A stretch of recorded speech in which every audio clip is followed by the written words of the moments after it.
എന്നാ ഈ വിളിച്ചു കൊടുക്കുന്നേ? എന്നാടാ എടോ അമ്മയാന്ന് ഒരേ വിളി, എന്തൊരു ശല്യ ഇത്. സത്യം അനക്കൻ്റെ അമ്മ മരിച്ചരാ സമാധാനായിനി. ഞാൻ അങ്ങനെ പറഞ്ഞല്ലടാ.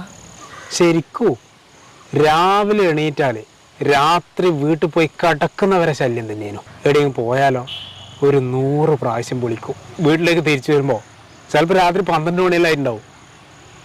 വീട്ടിൽ കയറി പോകുമ്പോണ്ടാവും ബാലും തുറന്നു വെച്ച് അവിടെ ഇരുന്നിട്ട് ചോറ് വരെ തിന്നാണ്ട്. എന്തിൻ്റെ ആവശ്യമാണ്? വെറും ശല്യനോടാ. ഇപ്പൊ ഒരു ശല്യമില്ല, ചോദിക്കാനുമില്ല, പറയാനോ ആരുമില്ല.